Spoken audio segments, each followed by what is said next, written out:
بسم اللہ الرحمن الرحیم۔ السلام علیکم عزیز طلباء، عربی گرامر کے سبق کے ساتھ میں ہوں محمد اقبال۔ آج کے سبق میں ہم خبر کی اقسام سے متعلق کچھ مزید پڑھیں گے۔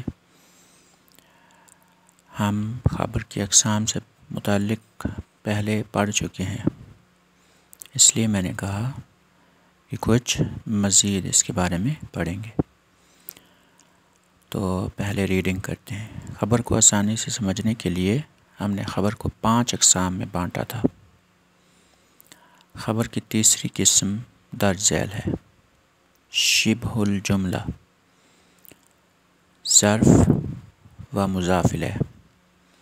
اس طرح کی خبر میں ایک ظرف خبر کے طور پر آتا ہے۔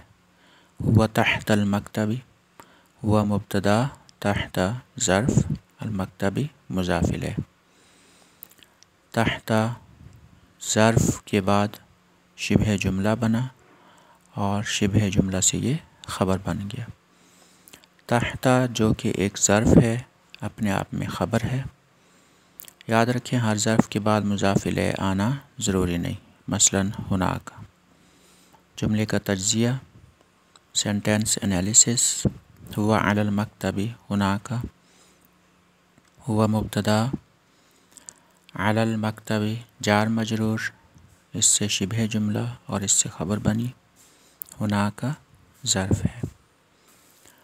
اس کی تھوڑی سی وضاحت کر دوں کہ ہم نے خبر کی بنیادی طور پر 3 اقسام پڑھی ہیں: مفرد، شبہ جملہ اور جملہ۔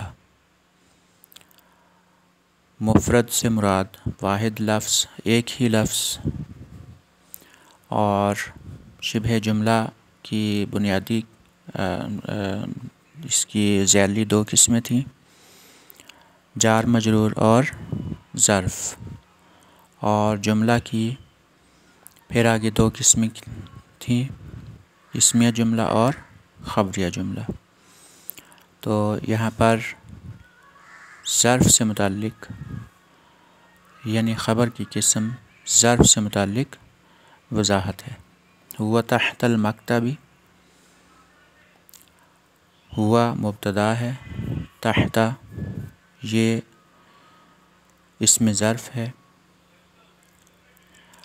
یہ اسم ظرف سے شبہ جملہ اور شبہ جملہ سے خبر میں تبدیل ہوا، اور المکتبی مضاف الیہ ہے۔ ظرف سے متعلق آپ پیچھے پڑھ چکے ہیں کہ ظرف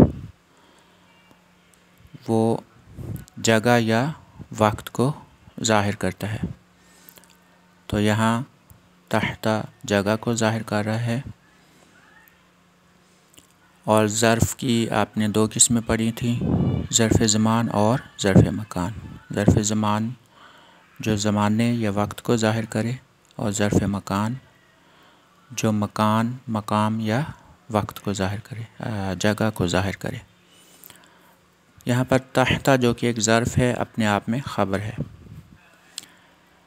ہر ظرف کے بعد مضاف الیہ آنا ضروری نہیں ہے۔ المکتب یہاں مضاف الیہ تھا، اب یہ بتایا جا رہا ہے کہ یہ ضروری نہیں کہ ہر ظرف کے بعد مضاف الیہ آئے۔ مثلاً ہناک۔ اب یہاں جملے کی ترکیب سے متعلق ابتدائی باتیں ہیں۔ ایک جملہ ہے ہوا علی المکتب ہناک، وہ یہاں مکتب پر ہے، اور مکتب سے مراد کیا ہے؟ مکتب سے مراد یہاں پر میز ہے۔ ہوا مبتدا، علی حرف جر، المکتبی مجرور، جار مجرور سے شبہ جملہ اور اس سے خبر، ہناک اسم ظرف، وہ وہاں میز پر ہے۔ تو آج کا سبق اتنا ہی ہے، اگلے سبق تک کے لیے اجازت چاہتا ہوں۔ اللہ حافظ۔